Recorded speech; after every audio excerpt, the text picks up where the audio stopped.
আ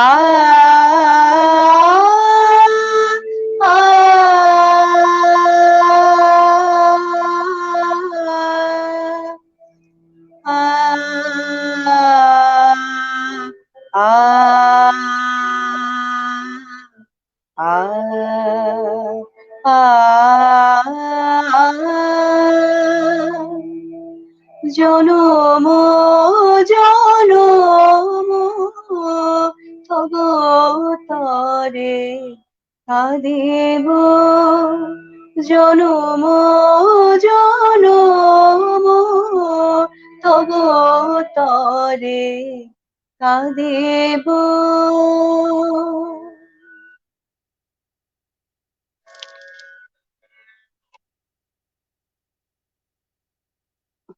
এছাড়াও যাদের মাইগ্রেনের সমস্যা আছে তারা দরবারি কানাড়ার পাশাপাশি কিন্তু এই জৌনপুরী রাগটাও আপনারা শুনে দেখতে পারেন। এরপর যাব যে উম, আমাদের তো অনেক রকম সমস্যা আছে, মানসিক সমস্যা, এবং প্রতিদিন যেটা হয় যে এত মানসিক সমস্যাগ্রস্ত মানুষেরা ফোন দেন এবং মৃত্যু ভয় দেখা যায় যে প্রত্যেকের মধ্যে ভীষণ অস্থিরতা, ইনসোমেনিয়া, মাইগ্রেনের পেইন হচ্ছে, কিছুই ভালো লাগছে না। অনেকে কিন্তু আপনারা লিখেছেন বা আমাদের মেসেঞ্জার গ্রুপে যে সমস্যাগুলোর কথা উল্লেখ করেছেন, যেমন আমাদের এখানে একজন অংশগ্রহণকারী আলভি বলেছে যে সিজোফেনিয়ার সমস্যা হচ্ছে, বা স্বাগতা কুন্ডু উনি বলেছেন যে ভীষণ মানসিক অস্থিরতা, রাফা বলেছে যে মাইগ্রেনের পেইন হচ্ছে, স্মৃতিকণা মণ্ডল বলেছেন যে সমস্ত অবসাদ আমরা কিভাবে ঘটাতে পারি, আহ তারপরে এবং দেবলীনা চক্রবর্তী কলকাতা থেকে যে মনস্তাত্ত্বিক সমস্যা যখন হয় তখন আমরা আসলে কোন ধরনের রাগ শুনতে পারি। তো রাগ দরবারি কানাড়া, এই রাগটি এমন যে আপনাকে কিন্তু অনেক ধরনের টেনশন থেকে মুক্ত দেবে। এবং আমরা কিন্তু বলেছিও যে সম্রাট আকবর কিন্তু আকবরের শাসনামলে তানসেন কিন্তু প্রতিদিনই কম বেশি সময় কিন্তু বিশেষ করে এই যে রাত্রি তৃতীয় প্রহরে কিন্তু এই রাগটি শোনাতেন। এবং আমি আমার কিছু টেনশন যখন ছিল এর বেশ কিছুদিন ধরে, বা খুব অনিদ্রা হচ্ছে এবং আহ যেটা বলা যায় না যে খুব অস্থির লাগে বা কিছু ভালো লাগছে না, সেই সময়ও কিন্তু এটা কিন্তু আমি আমার নিজের জীবনে প্রয়োগ করেছি রাগ দরবারি কানাড়া। তো আমি বলবো যে আপনারা এটা শুনে দেখতে পারেন, বা যারা শিক্ষার্থী বন্ধুরা তোমরা যারা আছো তোমরা কিন্তু একটুখানি গিয়ে চেষ্টা করবে যে অন্তত আহ, এই রাগটা আসলে তোমাদেরকে কোন দিকে নিয়ে যাচ্ছে। সত্যি কি, সত্যিকার অর্থে কি আমাদের যে যে আমাদের যে চিন্তাটা সেটাকে কিন্তু আরোগ্য লাভ করতে পারছি কিনা, বা আমাদের যে অস্থিরতা সেটাকে আমরা কাটিয়ে উঠতে পারছি কিনা। আমি ছোট করে একটু গাইবো।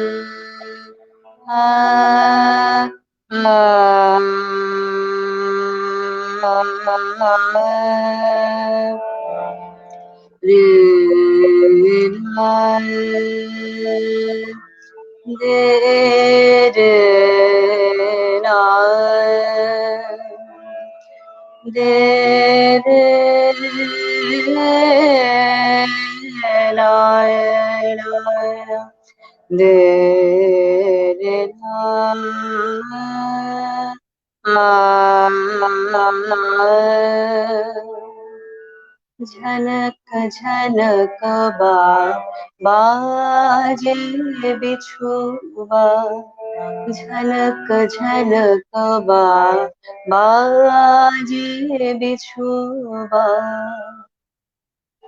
নীরব করে দাও হে তোমার মুখ কবিরে বা, নীরব করে দাও হে তোমার মুখ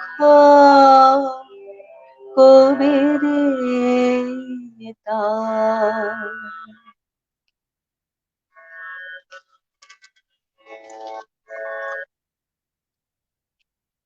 রাগের চলনটি শুনলে কিন্তু বোঝা যাবে সত্যিই কিন্তু আমাদের একরকমের নীরব এনে দিচ্ছে এই রাগ।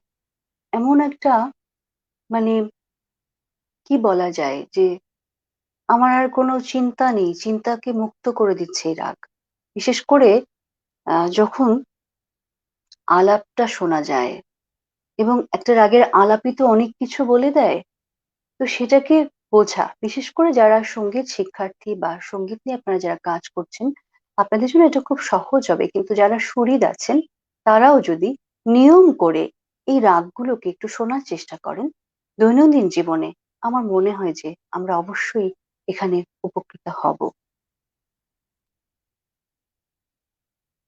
এবারে আমরা যাব রাগ বাগেশ্রীতে।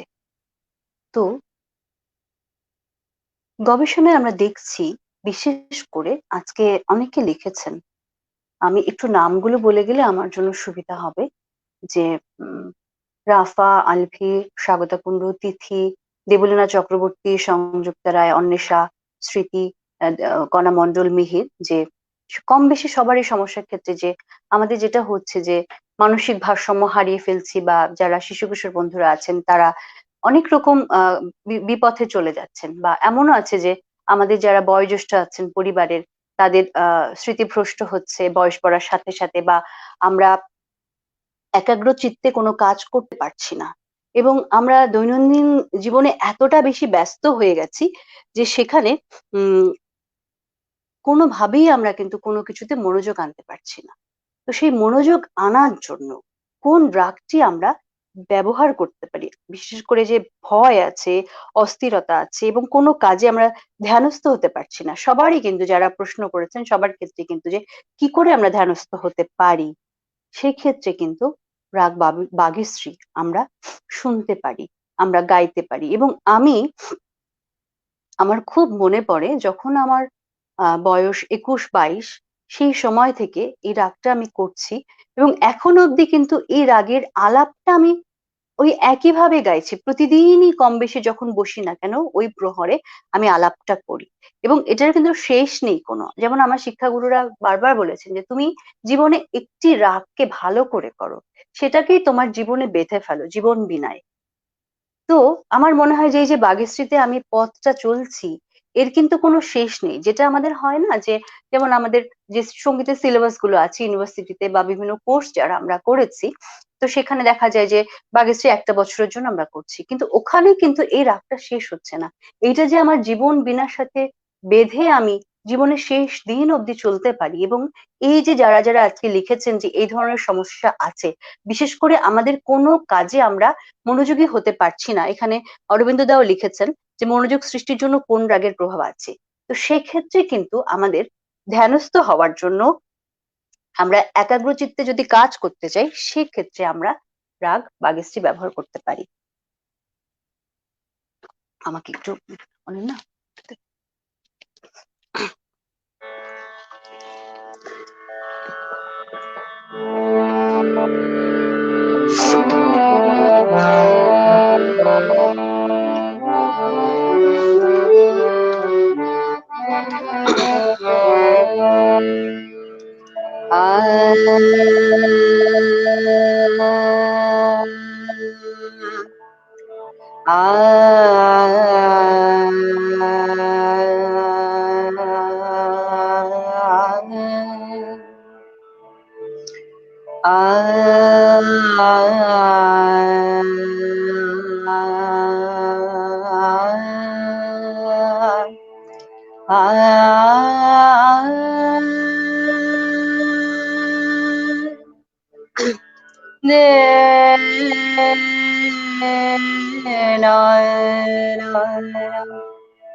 থামতেই হলো।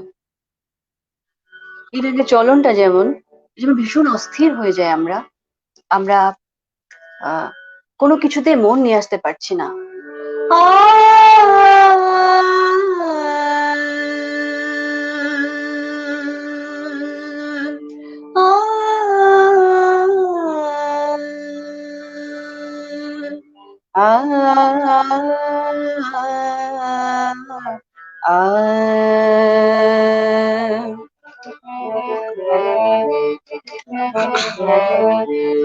रुमा झुमा रुमा झुमा आवत बादर रुमा झुमा रुमा झुमा रुमा झुमा रुमा झुमा आवत बादर आ आ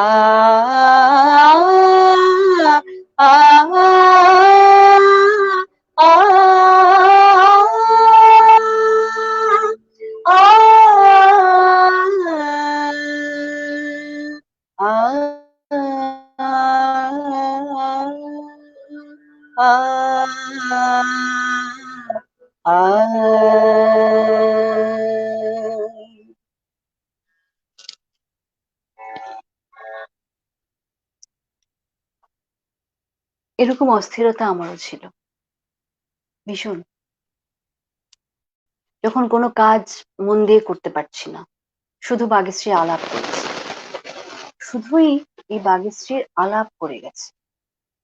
এই আলাপটা আমাকে এমন ভাবে ধ্যানস্থ করেছে, এবং সাথে সাথে যে রবীন্দ্রনাথের গানের যদি একটি কথা বলি, বাগেশ্রীর আগে আছে যে রাতে মোর দুয়ারগুলি ভাঙলো ঝড়ে।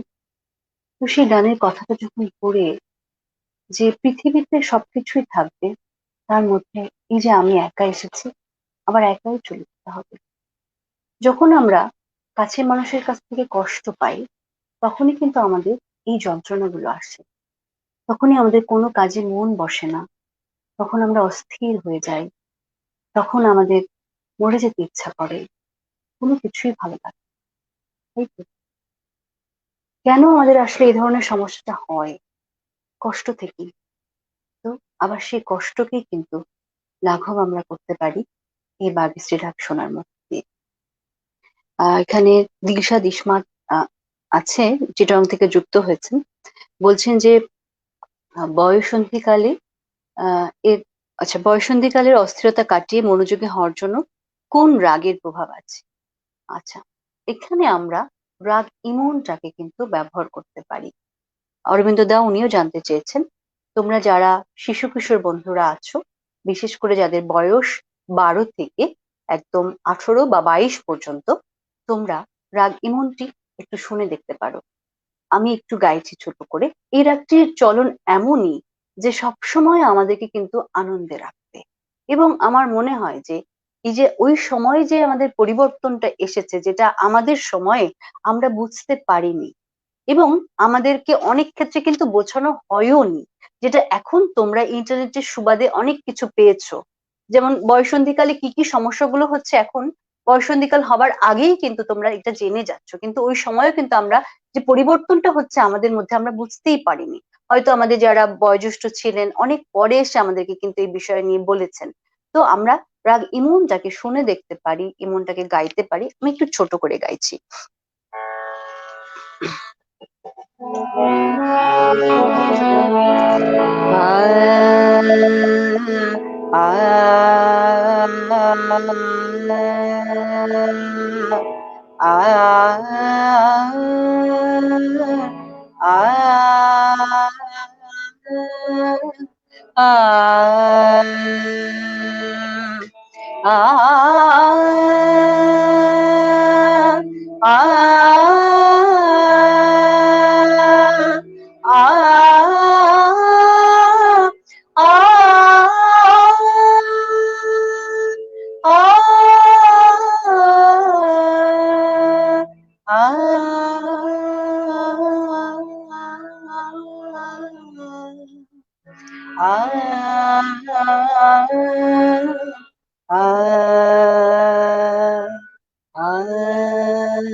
মাথা নত করে দাও হে তোমার চরণ ধুলার তলে।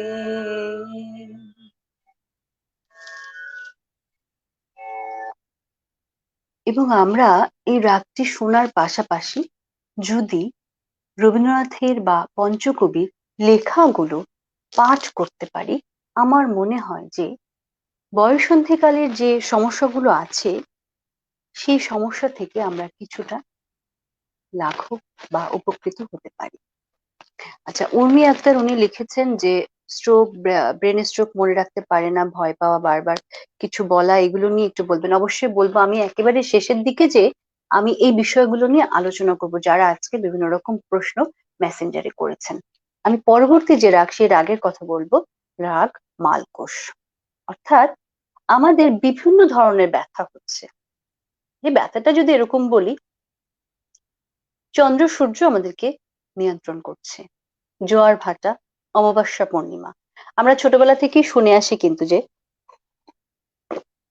আমাদের বিশেষ করে মা, দাদি, চাচিরা যারা যে এখন তো অমাবস্যা, তাই জন্য একটু ব্যথা মনে হয় বেড়েছে, বা পূর্ণিমা এরকম ব্যথা বেড়েছে, এই ধরনের কথা কিন্তু আমরা শুনছি। এবং এটা কিন্তু পরীক্ষিত যে এখানেও প্রকৃতিও আমাদেরকে নিয়ন্ত্রণ করছে। প্রকৃতির পরিবর্তনের কারণে আমাদের শারীরিক এবং মানসিক সমস্যাগুলোও কিন্তু হয়, বা কিছু সুবিধা ও সুফলও আছে।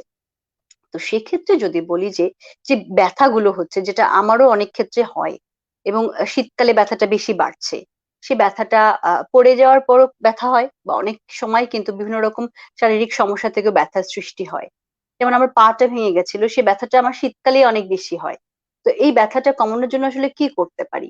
বা মাইগ্রেনের পেনও যাদের আছে, পিরিয়ডের সমস্যা, পিরিয়ডের যে পেইনটা হয় প্রচন্ড পরিমাণে, সেক্ষেত্রেও কিন্তু আপনারা রাগ মালকোষ শুনতে পারেন। এবং রক্ত চলাচল যাতে সুন্দরভাবে নিয়ন্ত্রণ করতে পারি আমরা, সেক্ষেত্রেও এই গবেষণায় বলা হচ্ছে যে রাগ মালকোষ কিন্তু অধিক উপকৃত আপনারা হতে পারেন। আমি একটুখানি গাইবো, এবং আমার মনে হয় যে এই রাগের যে চলন, আহ অনেকেই এই রাগের যে গান আছে সেই গানটি সম্পর্কে আপনাদের একটা ধারণা আছে, বা কেউ কেউ হয়তো জানেন। এবং এই রাগের চলনটি আপনাকে এমন একটা জায়গায় নিয়ে যাবে যে আপনি জাগতিক থেকে আপনার ভেতরের যে একটা সত্তা আছে সেখানে চলে যাবেন। এবং সমস্ত যে ব্যথা, এটা শুধুমাত্র শারীরিক ব্যথা না, যে মনের ব্যথাটাও, সেটাও আমার মনে হয়েছে যে লাঘব করা সম্ভব। এবং আগে যখন গাইতাম তখন হয়তো এত ব্যাখ্যা করতে পারতাম না, কিন্তু এটা যখন আমি আমার নিজের জীবনে প্রয়োগ করেছি, এবং এ ধরনের ব্যথা যখন হয়েছে, আমি বাড়ির কাউকেই বলিনি, শুধু তানপুরাটা নিয়ে বসেছি, হারমোনিয়ামটা আমার হয়তো সাপোর্টিং আছে, কিন্তু আমাকে এই সুরগুলো এত হিলিং দিয়েছে। এবং আমার মনে হয়েছে যে এই বিষয়গুলো আপনাদের কাছে পৌঁছে দেওয়া আমার একটা দায়িত্ব। আমি একটু ছোট করে রাগ মালকোষের আলাপটি করছি।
ga ma da ni sa sa sa ni da ma ga sa la la ni sa a a a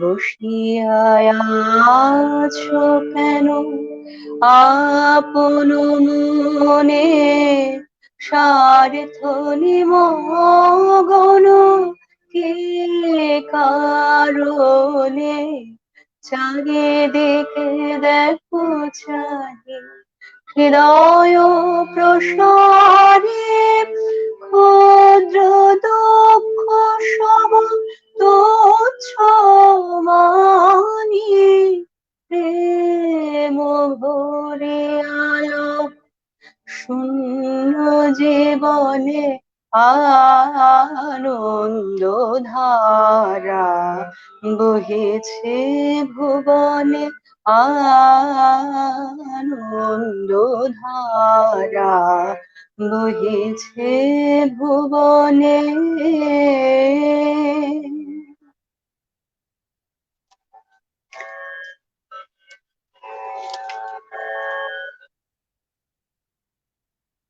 এখানে কিন্তু কথার সাথেও একটা মিল আছে যে ক্ষুদ্র দুঃখ সব তুচ্ছ মানি। আমি একটু বলি যে একটা আমার কেস স্টাডির একটা গল্প। ঢাকা বিশ্ববিদ্যালয়ের অধ্যয়নরত আমার এক শিক্ষার্থী মিউজিক নিয়ে পড়াশোনা করছে। তো আমাকে জানালো যে আপু আমার এক স্টুডেন্ট আছে, ও হচ্ছে অনেক ওষুধ ওকে নিতে হয় এবং বিভিন্ন ব্যথা, কখনো মাথা ব্যথা করছে, কখনো গলা ব্যথা করছে, কখনো পায়ে ব্যথা হচ্ছে।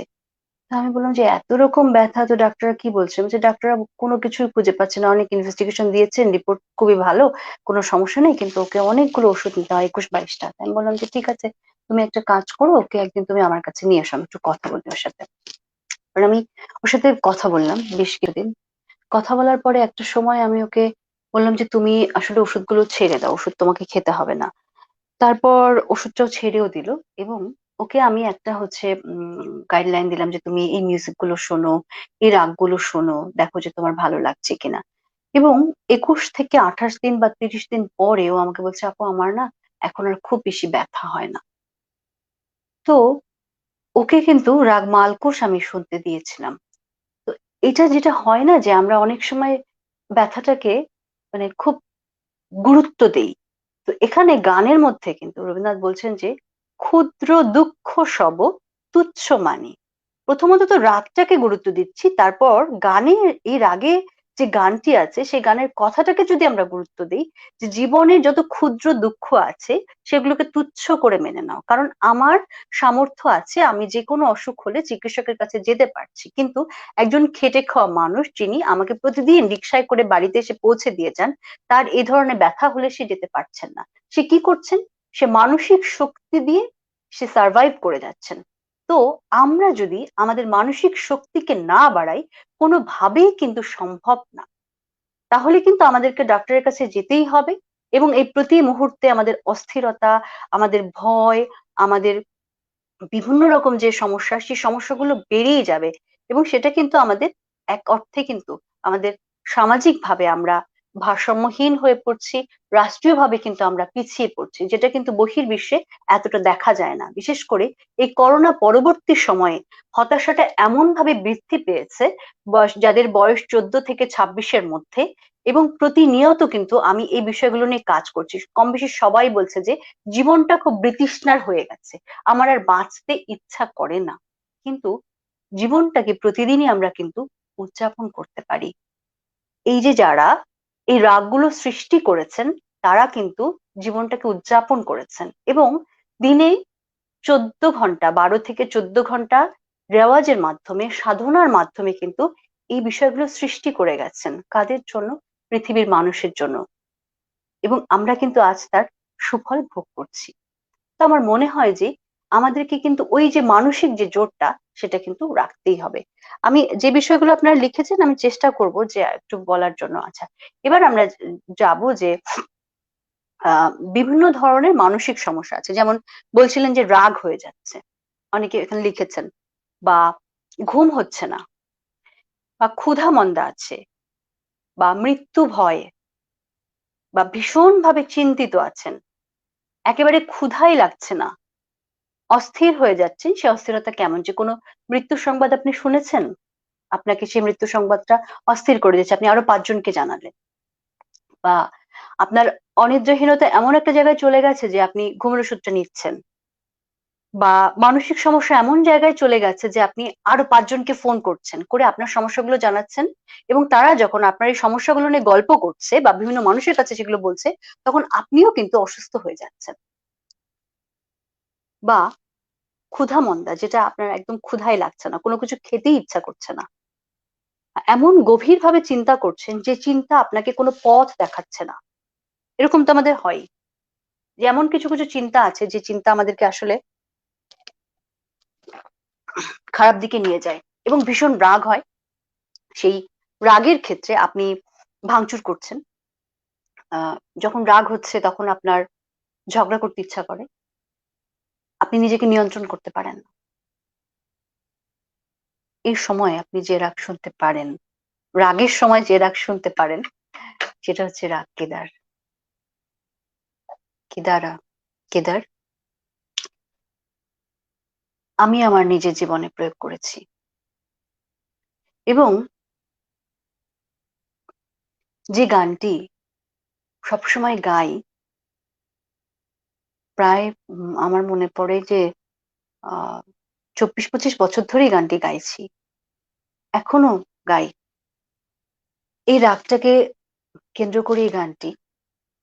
এই গানের কথার সাথে এই গানের যে সুর, সেই সুরটাই আমাকে একটি পথ দেখিয়েছে এবং এই পথে আমি যে চলছি, সেই চলায় আমার রাগটা কমে গেছে, আমার অস্থিরতা কমে গেছে।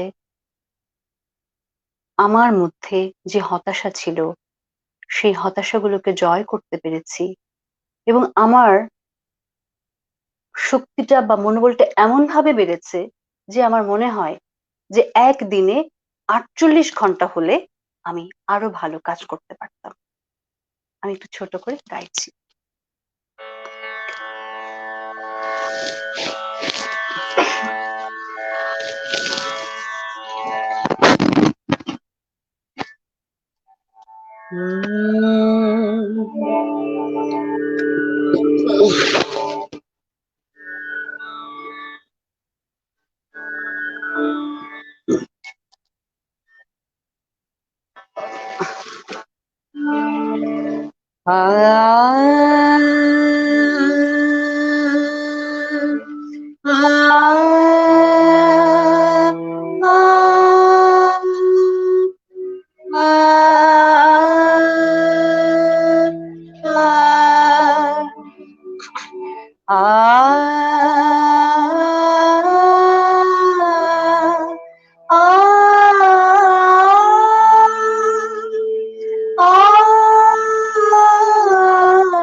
প্রভু আমার প্রিয়, আমার পরম ধন হে,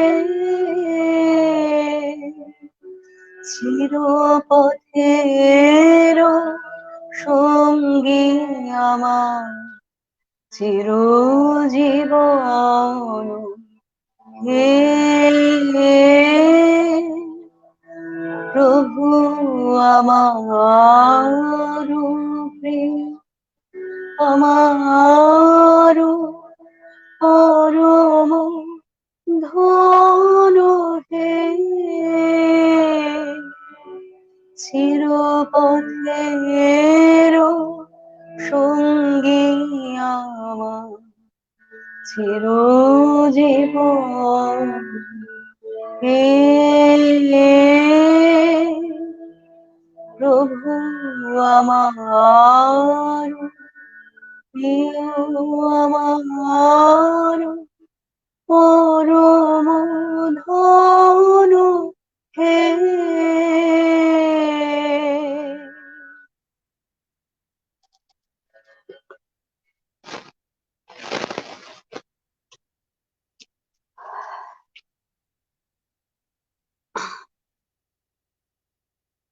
এই গানটার যে কথা, এই কথা আমাকে অনেক বেশি ভাবায়। বিশেষ করে আমি মানে আমার জীবনে যদি কেস স্টাডি বলি, যে কেন আমি আসলে মিউজিক থেরাপি নিয়ে কাজ করছি বা এটার প্রয়োজন আছে কেন, এটা তো আমি আমার নিজের জীবনে প্রয়োগ করেছি। কারণ আমার তো প্রচন্ড রাগ ছিল, আমার জীবনের প্রতি একটা বিতৃষ্ণা ছিল, অস্থিরতা ছিল। প্রয়োজন আমি কখনোই মনে করিনি যে আমাকে এতটা সময় কাজ করতে হবে। তো কেন আমার এখন এটা হয়? তো মানে এত বেশি আঘাত আমরা পাই আমাদের জীবনে, তখনই এই ধরনের অনীহা তৈরি হয়।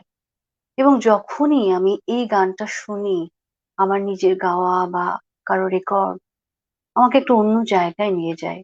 তখন ওই রবীন্দ্রনাথের কথা মনে হয় যে সবারই ক্ষমা করি থাকো আনন্দে। যে একজন আপা লিখেছেন যে আহ রাগ নিয়ন্ত্রণে আসলে কোন ধরনের রাগ আমরা শুনতে পারি। আপনি এটা শুনতে পারেন, এই রাগ, এবং এর সাথে সাথে এই রাগের উপরে পঞ্চকবির যে গান আছে, আপনি সেই গানগুলো যদি একটু পড়েন, সে গানের কথাও কিন্তু আমাদেরকে একটা পথে নিয়ে যাবে, যে পথে গেলে আমরা কিন্তু সবাই সুস্থ থাকবো, ভালো থাকবো। এবং এই যে মিউজিক থেরাপির মাধ্যমে এই যে যে আমরা রাগ ব্যবহারের মাধ্যমে যে রোগ নিরাময়ের কথা বলছি, এটা তো আমাদের দীর্ঘদিনের একটা পরীক্ষিত বিষয়, এবং এখনো প্রতিদিনই কিন্তু আমাদেরকে গবেষণা করতে হচ্ছে, এটা প্রয়োগ করতে হচ্ছে। তো এটা কিন্তু করা সম্ভব। যেমন আমার আহ গতকাল কোনো একটা কারণে ভীষণ রাগ হয়ে গেছে। মানে এতটা রাগ আসলে হয় না, কিন্তু আমি ভেবেছি আমি আজকে কোনো মানে কারোর সাথে কথা বলবো না। আমি তখন আমি শুধুমাত্র এই রাগের উপর যে আলাপটি আছে, আরোহণ অবরোহণ করছিলাম, করতে করতে আমি থেমে গেলাম, যে আমার রাগটাকে আমি নিয়ন্ত্রণ করতে পারি কিনা, এবং আমার মধ্যে যে একটা যন্ত্রণা হচ্ছে সেটাকে করা সম্ভব কিনা। আমি কিন্তু পেরেছি। এবং শুধুমাত্র কিন্তু রাগ কেদারা তা নয়, যে রাগগুলোর কথা বলেছি, আপনারা যদি নিয়ম করে এই রাগগুলো শোনেন বা গাইবার চেষ্টা করেন, আমার মনে হয় যে আপনারা উপকৃত হবেন।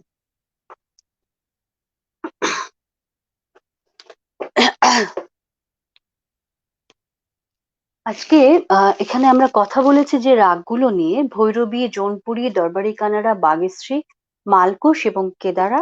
আর মাঝে অনেকে প্রশ্ন করেছিলেন যে বয়ঃসন্ধিকালে কোন ধরনের রাগ আমরা শুনতে পারি।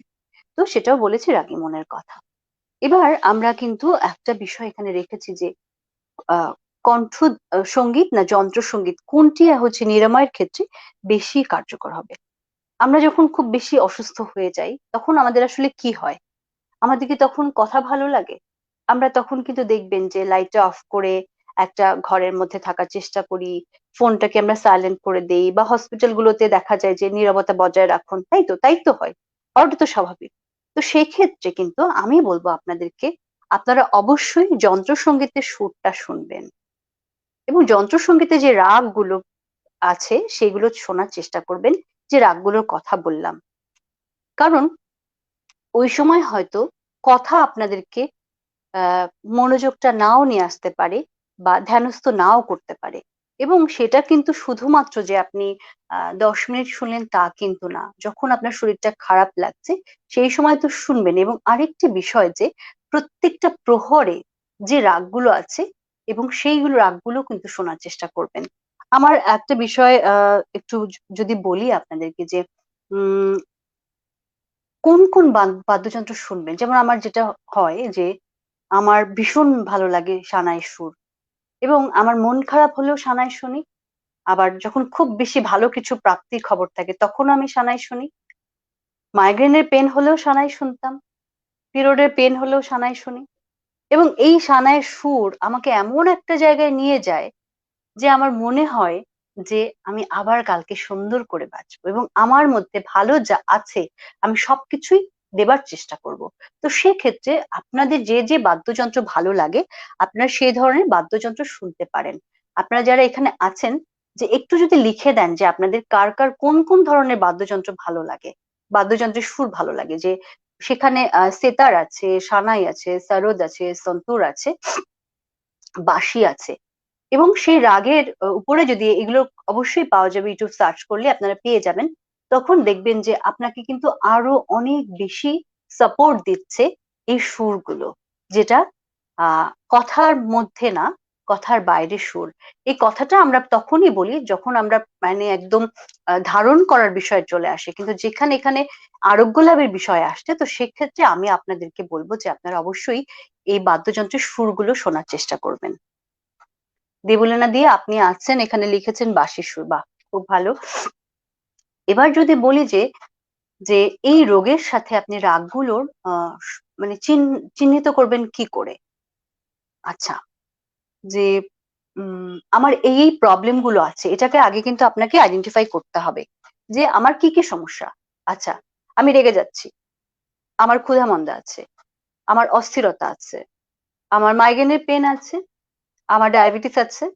তাহলে আপনাকে প্রথমে রোগগুলো আপনি চিহ্নিত করবেন, এবং আপনার সমস্যাটা কখন হচ্ছে, কোন প্রহরে হচ্ছে, সেটা কি দিবা প্রথম প্রহরে হচ্ছে না রাত্রি প্রথম প্রহরে হচ্ছে, বা ব্যথাটা কখন হচ্ছে, দিবা চতুর্থ প্রহরে হচ্ছে না রাত্রি চতুর্থ প্রহরে হচ্ছে। অনেক সময় দেখবেন যে যাদের ভীষণ ব্যথা হয় রাত্রি হলে কিন্তু ব্যথাটা বাড়ে, তাই তো?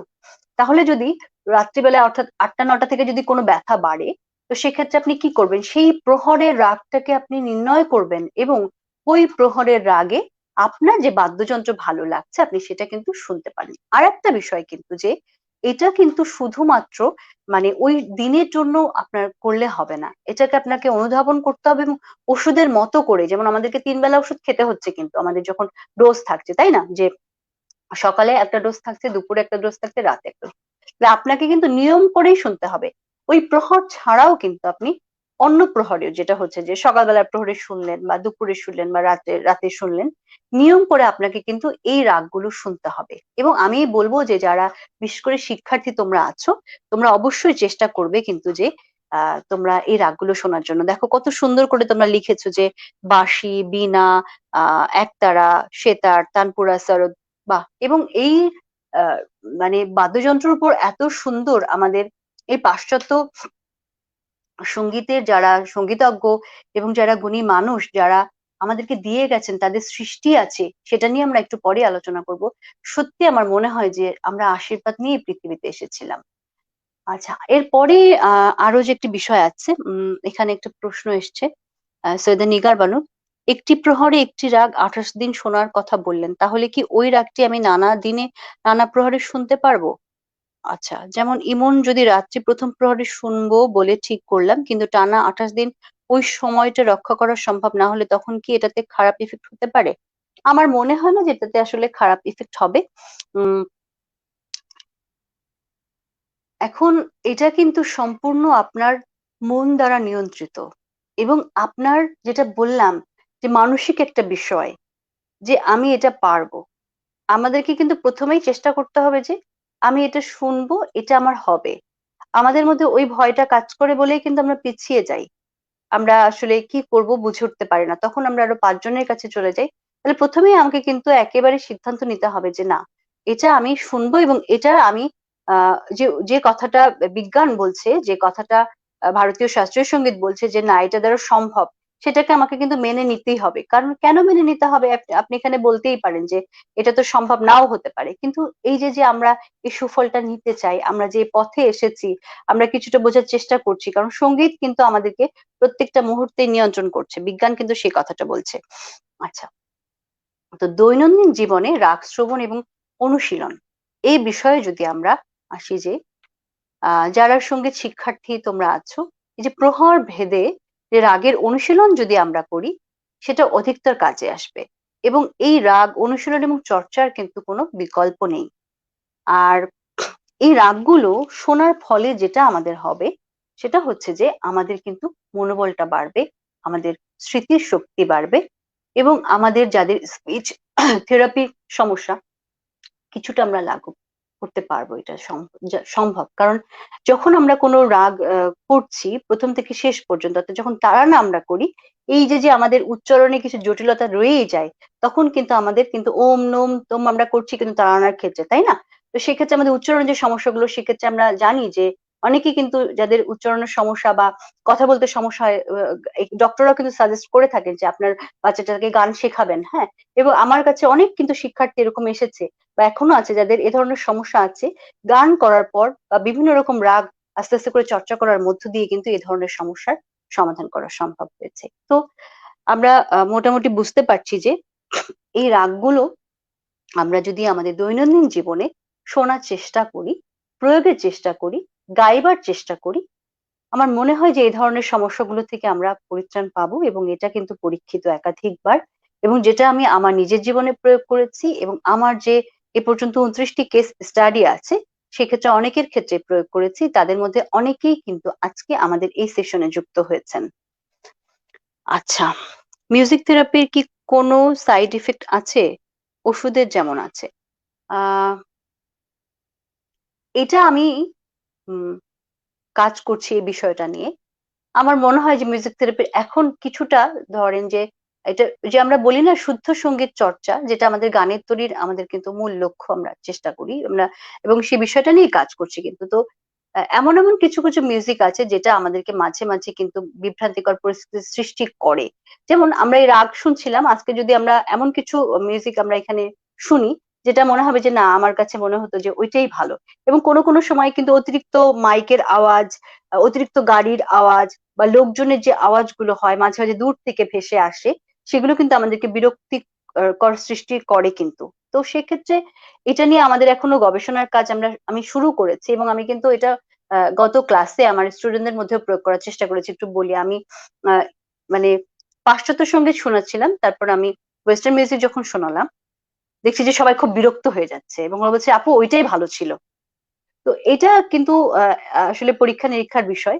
আশা করছি যে আমরা এই বিষয়েও একটা হয়তো আপনাদেরকে জানাতে পারবো যে, তবে মিউজিক থেরাপি যে সাইড এফেক্ট এর কথা আমরা বলি ওষুধের ক্ষেত্রে, আমার মনে হয় না যে ঐরকম ভাবে করে, যেটা হয় যে অনেক ক্ষেত্রে আমরা কিন্তু ভুল ওষুধ ব্যবহার করে ফেলি বা ওষুধের ডেট শেষ হয়ে গেছে, বিভিন্ন রকম সমস্যার সৃষ্টি হচ্ছে। এক্ষেত্রে এটা আমার মনে হয় না যে হবে। কারণ কি?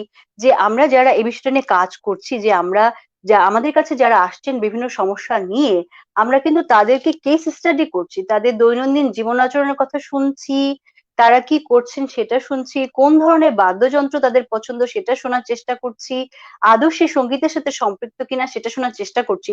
তারপরে কিন্তু আমরা একটা সাজেশন তাদেরকে দেই। তো সেক্ষেত্রে মিউজিক থেরাপি সাইড ইফেক্ট আমার কাছে মনে হয় না যে, মানে পজিটিভ ওয়েতে আমরা যারা কাজ করছি, চেষ্টা করছি, গবেষণার কাজ নিয়ে আছি আমরা, আমার মনে হয় না যে এটা আমাদেরকে এ ধরনের পরিস্থিতির সৃষ্টি করবে। আচ্ছা, আপনাদের যারা আজকে এখানে আছেন না, আমাদের কিছুক্ষণ পরে আমাদের সেশনটি শেষ হয়ে যাবে। যারা কথা বলতে চান, অনুগ্রহ করে আমরা লিংক দিয়ে দেব, সেই লিংকে আপনারা যুক্ত হবেন। আচ্ছা, একটা বিষয় কিন্তু এখানে বলেছে যে একেবারে শেষে আছে যে রাগ সঙ্গীত শ্রবণ ও চর্চায় দীর্ঘায়ু লাভ। শুধু যে রাগ সঙ্গীত তা নয়, সঙ্গীতের সাথে যারা সম্পর্কিত ছিলেন, মানে সঙ্গীত নিয়ে যারা কাজ করছেন, করেছেন, এটাই যারা একেবারে ধ্যানের মতো করে নিয়েছেন, তাদের জীবনীগুলো যদি দেখি আমরা, তো দেখা যাবে যে তারা সবাই কিন্তু দীর্ঘায়ু লাভ করেছেন। আজকে আমি যাদের কথা বলবো, তারা সকলেই ৮০ বছরের বেশি দীর্ঘায়ু লাভ করেছেন। এবং এই কাজটি করতে যে আমাকে এদের প্রত্যেকের জীবনই পড়তে হয়েছে। তারা যে বিষয়গুলো নিয়ে কাজ করেছেন, দৈনন্দিন জীবন আচরণ কেমন সেটা নিয়ে জানতে হয়েছে। এবং এই জানার মধ্য থেকে যেটা আমার হয়েছে যে, শাস্ত্রীয় সঙ্গীতের ক্ষেত্রে একটা অনীহা ছিল, এখন আর সেই অনীহাটা নেই। এখন আমার মনে হয় যে আমার আরেকটা জীবন যদি পাই, সেই জীবনে একেবারে ১ম থেকেই আমি যেন শাস্ত্রীয় সঙ্গীতের চর্চা করে যেতে পারি।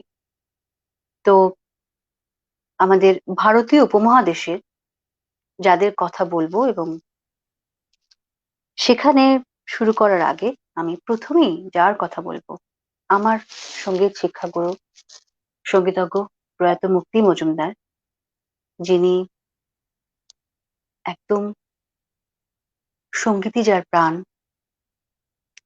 উনি দীর্ঘায়ু লাভ করেছেন এবং আমি শেষের দিকে ওনাকে মিউজিক থেরাপি দেবার চেষ্টা করেছি।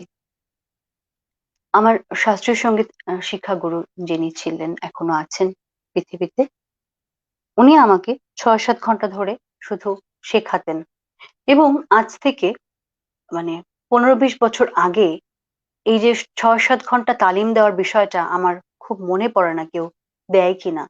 অনেক দূর থেকে হেঁটে, হেঁটে চলে আসতেন এবং আসার পরে উনি যখন শুরু করতেন একটা রাগ, ধ্যান আসতেই তার অনেকটা সময় লেগে যেত। তো সেই ধ্যান আসার পরে যখন গাইতেন তখন আমি কোনোভাবেই তাকে থামাতে পারতাম না। এবং এই যে না থামানোর বিষয় যেটা হয়েছে আমার, যে একটা রাগ সম্পর্কে আমার ধারণা হয়েছে যে ভূপালী রাগে বিলম্বিত করছেন উনি ১ ঘন্টা ধরে। এরপর উনি বিস্তার করছেন, তান করছেন। মানে আমার তখন মনে হচ্ছে কখন শেষ হবে, কখন শেষ হবে? কিন্তু ওই শুনতে, শুনতে যে আমার কানটা তৈরি হয়ে গেছে, এটাই আজকে কিন্তু এই রাগ সঙ্গীতের ক্ষেত্রে আমার যে আগ্রহ সর্বাধিক এটা এনে দিয়েছে। আমাদের কি একটু টেকনিক্যাল প্রবলেম হচ্ছে? আচ্ছা, আমরা হচ্ছে এরপর যাবো নীরোদ দেবনাথ।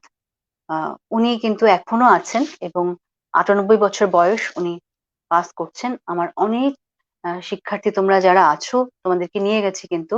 আমি উনাকে নিরু মামা বলে ডাকি। এবং উনি যেটা বলেন যে, "আমার কিছু হলো না। আমি আসলে কিছু করতে পারলাম না। আমার আবার যদি আরেকটা জীবন আসে আমি সঙ্গীতের সাধনাই করব।" আমাকে একটা কথা বলেন, "তোমার হবে। তুমি চেষ্টা করো।" তো এই যে শক্তি এবং এখনো পর্যন্ত উনি সারভাইভ করছেন কিন্তু ওই প্রতিদিনই সকালে গান শুনে, অর্থাৎ শাস্ত্রীয় সঙ্গীতের সুর, যেটা তাকে এখনো পর্যন্ত বাঁচিয়ে রেখেছে। আরেকজনের কথা বলবো, ছোটবেলায় গান শুনতে, শুনতে বড় হয়েছি। আমার দাদি মুস্তারি বেগম। ৯০ বছর উনি বেঁচে ছিলেন এবং আমার খুব মনে পড়ে এই কথাগুলো আমার মনে হয়েছে যে একটু না বললে নয়। তোমরা যারা আজকে আছো, বিশেষ করে আমার যারা শিক্ষার্থী বন্ধুরা আছো বা আপনারা যারা আছেন বিভিন্ন জেলা থেকে, দেশের বাইরে থেকে যুক্ত হচ্ছেন, যদি একটু কারো নাম লিখতে পারেন যে আপনাদের পরিবারের কেউ একজন আছে যে যারা সঙ্গীতের সাথে সম্পর্কিত ছিলেন এবং দীর্ঘায়ু লাভ করেছেন, এরকম যদি হয় কেউ, একটু অনুগ্রহ করে লিখবেন। তাহলে আমার স্টাডির কাজে এটা কাজে আসবে। তো আমার দাদি, আমরা ছোটবেলা থেকে উনি তো তখন বাংলাদেশ হয়নি। তো তখন হচ্ছে উনি গান করছেন এবং ওপার বাংলার মানুষ ছিলেন।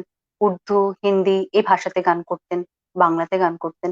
সব ভাষায় উনার রক্ত ছিল। এবং গান শুনতে, শুনতে বড় হয়েছি। ছেলেবেলার গল্প শোনার দিনগুলি এগুলো করতেন। আমার দাদি বেঁচে থাকাকালীনই ১ম এ আমার বাবা মারা যান, তারপর মা। তো আমার দাদি, বাবা যখন মারা যান, আমার খুব মনে পড়ে যে ৭ দিন পর উনি কোরআন শরীফ পড়ছেন। কোরআন শরীফ পাঠ করার পরে বন্ধ করেছেন। আমি ওখানে কিন্তু বসে আছি। মনের অজান্তে উনার গান ভেসে এসছে, গাইছেন। পৃথিবীর কেউ ভালো তো বাসে না, এ পৃথিবী ভালো বাসিতে জানে না। যেথায় আছে শুধু সেথা যেতে প্রাণ চায় মা, সকলে ফুরায়ে যায় মা, আমার সাধনা মিটিল।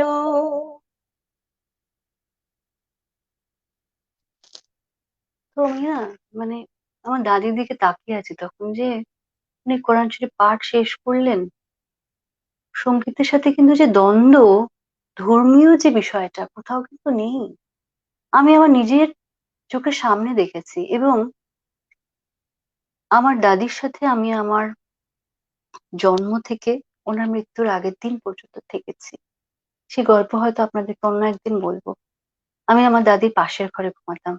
রাতে উঠে না উনি ৩টা ৪টার সময় দেখতেন যে আমি ঘরে আছি কিনা। মাঝে মাঝে আমার বাড়ি ফিরতে দেরি হয়ে যেত। তো উনি আমাকে দেখে একটা স্বস্তি লাভ করতেন, এবং এমনও হয়েছে যে ভোরবেলায় আমি ঘুমের থেকে উঠিনি, বলছি ছোট আপু তুমি রেওয়াজ করবে না, ওঠো। সন্ধ্যায় যদি কোনোদিন আমি রেওয়াজ না করি, ছোট আপু তুমি আজকে গান গাইবে না, গাও। তো সঙ্গীত কিভাবে একটা মানুষকে বাঁচিয়ে রাখতে পারে, যেটা আমি এই ৩জন মানুষের মধ্যে দেখেছি। এবং আজকে যাদের কথা বলবো, এমন কিছু বিখ্যাত মানুষ যাদের জন্য আজ পৃথিবীটা এত সুন্দর, পৃথিবীটা এত আলোকিত। এবং সঙ্গীত শাস্ত্রে এক একজন নক্ষত্র, এই নক্ষত্রের মধ্যে কাউকে কাউকে চোখের সামনে দেখার সুযোগ হয়েছে। তাদের গায়ন রীতি, তাদের বাজন যে রীতি, সেটা একেবারে সামনে বসে দেখেছি। এটাও জীবনের অনেক বড় প্রাপ্তি। হ্যাঁ, যাদের কথা বলছিলাম, মিয়া তানসেনের কথা বলছি। এবং আমরা জানি যে সঙ্গীত শাস্ত্রে তার কত অবদান। আমাদের এখানে অনেক শিক্ষার্থী, তোমরা যারা আছো, সুস্মিত তুমি আছো, মিয়া তানসেনের সৃষ্টি যদি একটু মেসেজ আমাদের কমেন্ট অপশনে লিখে দাও, তাহলে অন্যান্য যারা আছে তারাও একটু জানতে পারবে। তো যে রাগগুলো সৃষ্টি করেছেন, এরপর আমরা যদি দেখি যে কত বছর উনি কিন্তু বেঁচে ছিলেন, প্রায় ৮৬ বছর। এখানে জন্ম মৃত্যু সালটা দেওয়া আছে।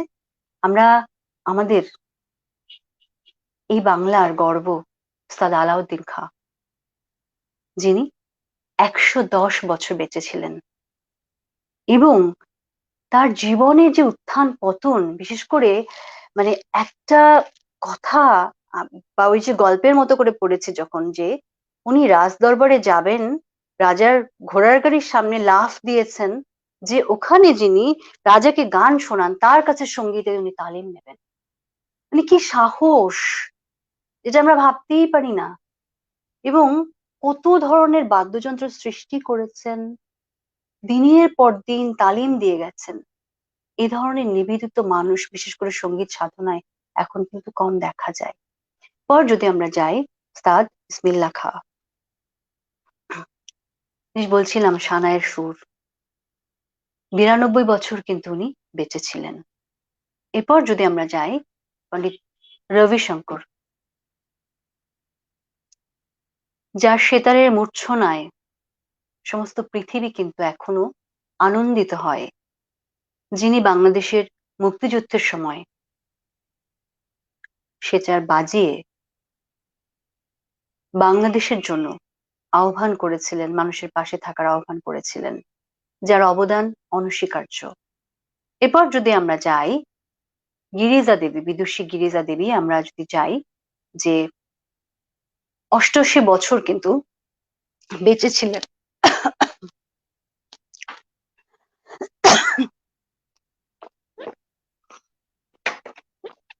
আপনারা সবাই মার্জনা করবেন, আজকে একটু গলাটা বসা।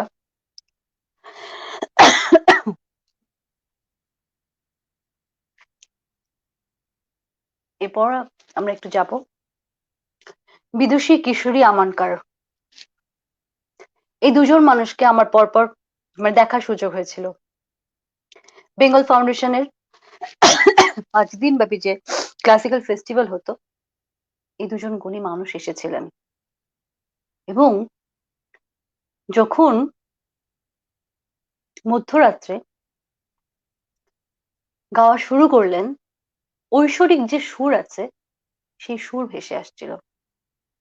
আমার কাছে মনে হচ্ছিল যে কাল সকালটা যেন সঙ্গীতের সুরে শুরু হয়, এবং আমি যেন আমার জীবন চর্চায় এই দুজন মানুষকে রাখতে পারি। পর যাই পণ্ডিত যশোরাজ, ৯০ বছর কিন্তু উনি বেঁচে ছিলেন। তারপর যাব পণ্ডিত ভীমসেন যোশী, 89 বছর বেঁচে ছিলেন। তো যারা আমরা দেখেছি যে শাস্ত্রীয় সঙ্গীতের সাথে যারা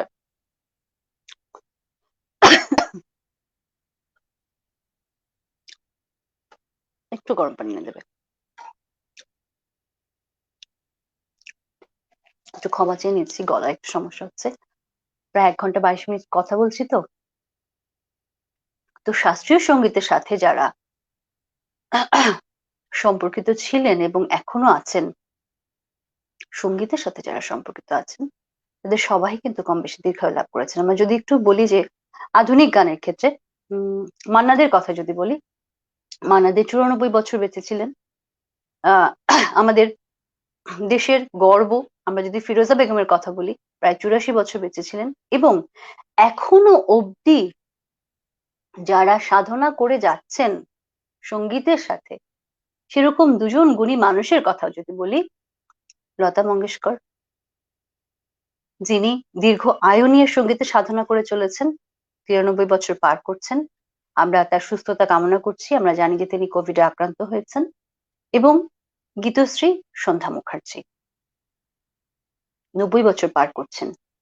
তো তাহলে আমরা দেখতে পাচ্ছি যে যারা সঙ্গীতের সাথে সম্পর্কিত এবং গান নিয়ে যারা সাধনা করছেন, তারা কম বেশি সবাই কিন্তু দীর্ঘায়ু লাভ করেছেন এবং করছেন। এটা কিন্তু একটা ভাববার বিষয়। এবং আমি যেটা বলছিলাম যে এই কাজটা করতে যে আমাকে অনেক বেশি কিন্তু সময় দিতে হয়েছে। আমি একটু আপনাদেরকে বলবো যে আপনারা যদি আপনাদের সংগ্রহে থাকে, গানে মোর ইন্দ্রধনু এই বইটিতে যদি সংগ্রহ করতে পারেন, পড়বেন। এবং সন্ধ্যা মুখার্জি এবং লতা মঙ্গেশকরের যে সম্পর্ক এবং তারা কিভাবে কাজ করেছেন, সঙ্গীতে তালিম নিয়েছেন এবং এক গুরুর কাছ থেকে আরেক গুরুর কাছে যখন গেছেন, তাদের জীবনের যে উত্থান পতনগুলো ছিল সেই বিষয়গুলো কিন্তু তারা এখানে উল্লেখ করেছেন।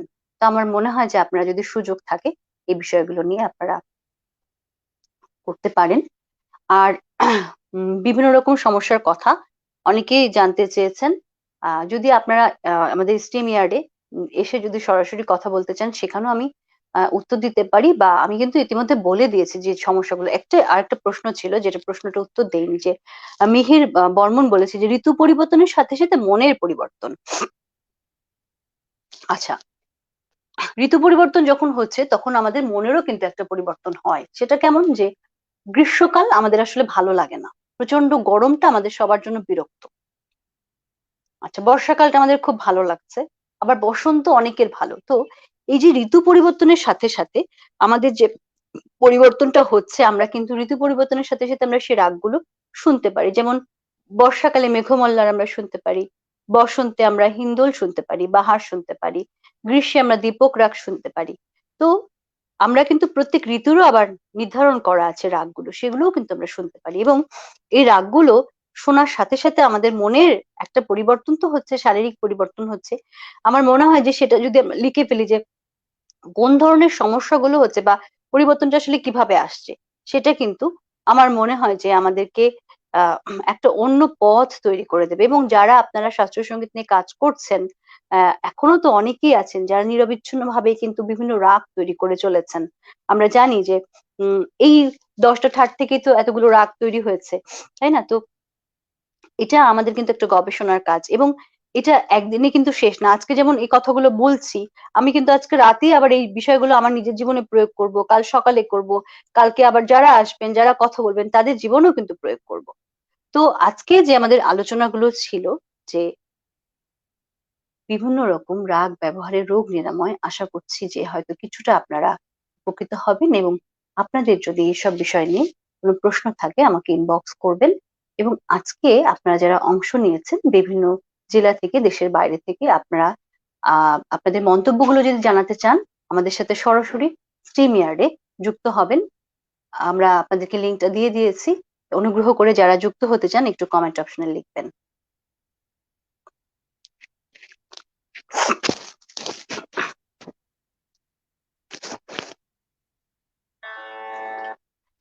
আমরা আপনাদেরকে যুক্ত করে নেব কিছু সময়ের মধ্যে। আপনারা আস্তে আস্তে আমি একটু আপনাদেরকে গান শোনাতে থাকি।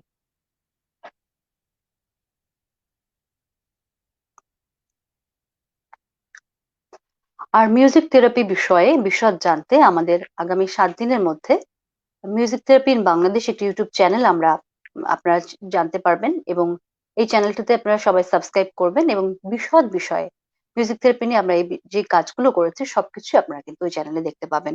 আশা করছি আমরা ৭ দিনের মধ্যে আপনাদের কাছে সেই বার্তা পৌঁছে দিতে পারবো।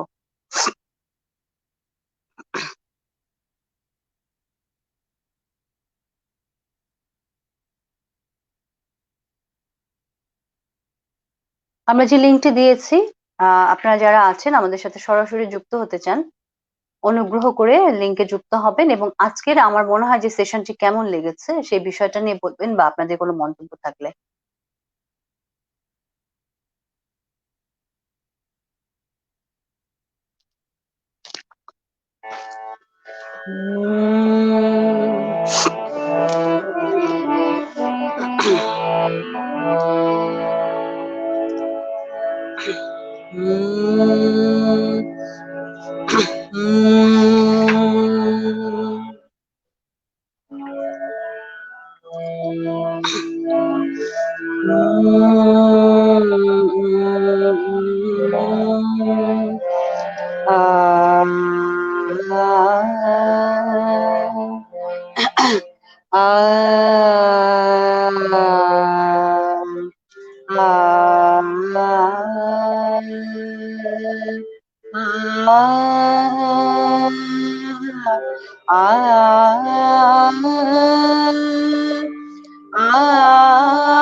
আমাদের সাথে যুক্ত হয়েছে প্রথমা গাঙ্গুলি। প্রথমা, স্বাগতম জানাচ্ছি।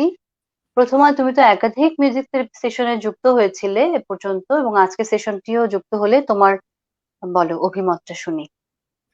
শুভ সন্ধ্যা আপু, এবং সকলকে আমি শুভকামনা জানিয়ে সাউন্ডের প্রবলেম হচ্ছে, একটু ওয়েট করবে।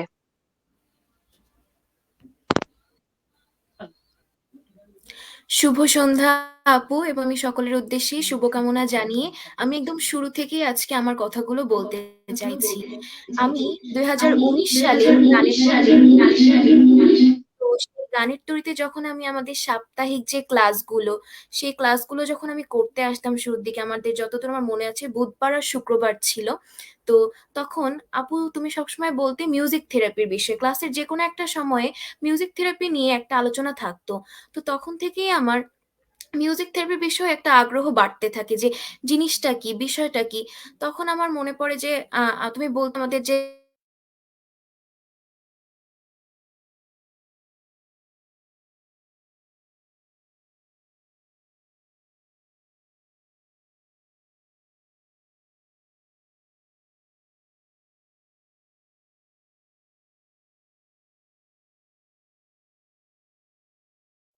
এটা আমি সবসময় খুব চিন্তা করতাম যে আমি কি উপকৃত হতে পারবো। তো আমার একদিন যতদূর মনে পড়ে খুব মাথা ব্যথা হয়েছিল এবং আমি তোমাকেই জিজ্ঞেস করেছিলাম যে আমি এর বিষয়ে কিছু করতে পারি কিনা। তখন তুমি আমাকে বলেছিলে যে রাতে যে ঘরটা একটু অন্ধকার করে দিয়ে রাগ দরবারি কানাডাটা শুনতে, সেটা ফ্লুট শুনি কিংবা আমার যে কোনো পছন্দের বাদ্যযন্ত্র আমি শুনতে পারি, কিন্তু অন্ধকার ঘরে আমি যাতে একটু ওটাকে কিছুক্ষণ ধরে ওটা আমি শুনি। তো আমার কিন্তু ওই দিন মাথা ব্যথা ছেড়ে গিয়েছিল, কারণ আমি অন্ধকার ঘরে দরবারি কানাডা মেবি 20 মিনিট ধরে শুনেছিলাম এবং আমার মাথা ব্যথাটা কমে গিয়েছিল। তো আমি তখন থেকেই মিউজিক থেরাপিকে আমার জীবনে একদম, যখনই আমার কোনো সমস্যা হয়, বিশেষ করে মাথা ব্যথা যখনই হয়, আমি ঘরটাকে অন্ধকার করে দিয়ে দরবারি কানাডা শুনি। এবং আজকেও হচ্ছে লাইভে এই বিষয়টা বলা হয়েছে যে দরবারি কানাডা আমরা কখন কখন শুনতে পারি। তো আমার ওইটা থেকে যে শুরু হলো, তারপর থেকে যে তীব্র ব্যথা যখন হয় বা কোনো কিছু, আমি সানাইয়ের সুরটা শুনি, তাতে আমার ব্যথাটা কিছুটা হলেও কমে যায়। কিছু ক্ষেত্রে কমে না, তখন আমি অন্যভাবে চেষ্টা করতে থাকি, কিন্তু একটা না একটা পর্যায়ে যে হচ্ছে আমার মনটাও অন্যদিকে একটু ডাইভার্ট হয় বা কোনোভাবে হোক সঙ্গীতের সাহায্যে কিন্তু আমার ব্যথাটা কমে যায় বা আমি কিন্তু ওইটা অনুভব আর করি না। এই জিনিসটা আমি খুব বুঝতে পেরেছি। তারপরে কিছুদিন আগের কথা যদি বলি, একটা how to win corona in 15 minutes এর যে একটা লাইভ গিয়েছিল, সেখানেও আমরা দেখেছি যে সঙ্গীত আমাদের কতটা সাহায্য করতে পারে। আমি যদি কয়েকটা গানের কথা বলি, যে এই করোনাকালীন সময়ে যে সবার মধ্যে থেকে তো এই একটাই আকুতি এসছে যে যাতে আমাদের সকলের মধ্যে একটু স্বস্তি আসুক, যে বরিশ ধরা মাঝে শান্তিরও বাড়ি, এই গানটা আমাকে অনেক শক্তি দিয়েছে। তারপরে যখন ভেঙে পড়তাম তখন আমি শুনতাম আমি ভয় করব না, কারণ ভয় করলে তো আসলে কোনো কিছু সমাধান হবে না। তো আমরা ভয় করব না, আমরা সবসময় মনের জোরটা রাখবো। আর মিউজিক থেরাপি তখনই কার্যকর হবে যখন আমরা বিশ্বাসটা রাখবো, বা আমরা এই জিনিসটা বিশ্বাস করতে পারবো যে আমাদের এটা কাজ করবে। তাই আগে তো মনের বিশ্বাসটা আনতে হবে, যেটা আমাদের সঙ্গীত আনে। যন্ত্রসঙ্গীতের আগে কণ্ঠসঙ্গীত বা যে বাণীগুলো, সেগুলো কিন্তু আমাদের এই বিশ্বাসটা আনতে সাহায্য করে। এবং যখন 2021 সালে তুমি আমাদের দীক্ষা দাও, এবং আমার মনে পড়ে প্রথম দিকে তুমি আমাদের রাগ শুনতে দিতে প্রহর ভিত্তিকে একটা প্রথম কাজের মধ্যে একটা কাজ এরকম ছিল যে রাগ ইমনের উপরে আমরা আমাদের মনের পছন্দ মতন একটা বাদ্যযন্ত্র শুনি, এবং তুমি টাইমটাও বলে দিয়েছে যে কখন শুনতে হবে।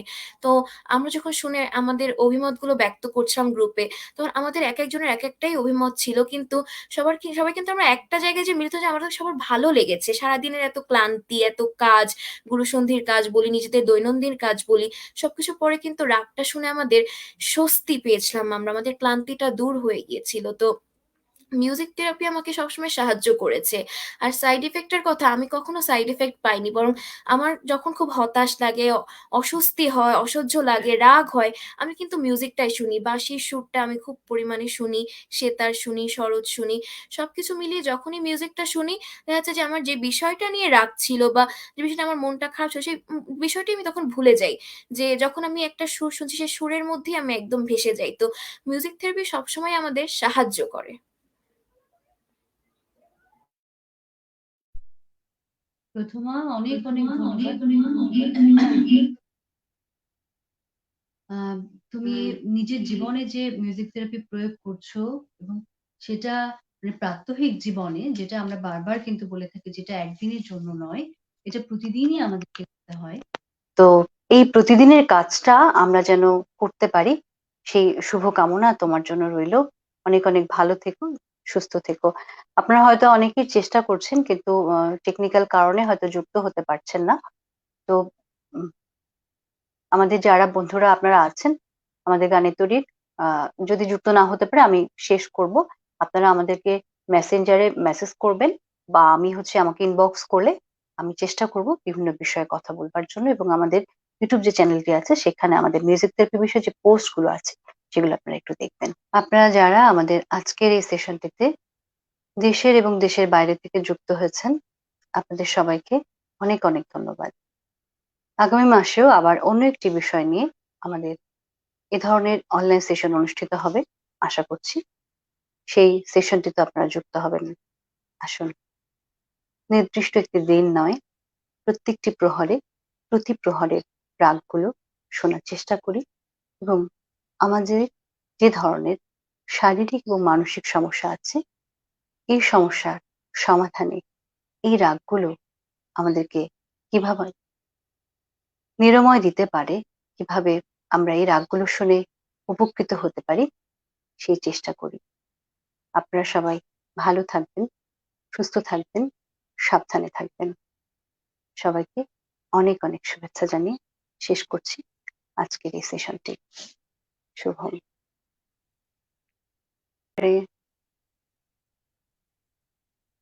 আপনারা যারা আমাদের আজকের এই সেশনটিতে দেশের এবং দেশের বাইরে থেকে যুক্ত হয়েছেন, আপনাদের সবাইকে অনেক অনেক ধন্যবাদ। আগামী মাসেও আবার অন্য একটি বিষয় নিয়ে আমাদের এ ধরনের অনলাইন সেশন অনুষ্ঠিত হবে, আশা করছি। সেই সেশনটিতে আপনারা যুক্ত হবেন। আসুন, নির্দিষ্ট একটি দিন নয়, প্রত্যেকটি প্রহরে, প্রতি প্রহরের রাগগুলো শোনার চেষ্টা করি, এবং আমাদের যে ধরনের শারীরিক এবং মানসিক সমস্যা আছে, এই সমস্যার সমাধানে এই রাগগুলো আমাদেরকে কিভাবে নিরাময় দিতে পারে, কিভাবে আমরা এই রাগগুলো শুনে উপকৃত হতে পারি, সেই চেষ্টা করি। আপনারা সবাই ভালো থাকবেন, সুস্থ থাকবেন, সাবধানে থাকবেন। সবাইকে অনেক অনেক শুভেচ্ছা জানিয়ে শেষ করছি আজকের এই সেশনটি। শুভম।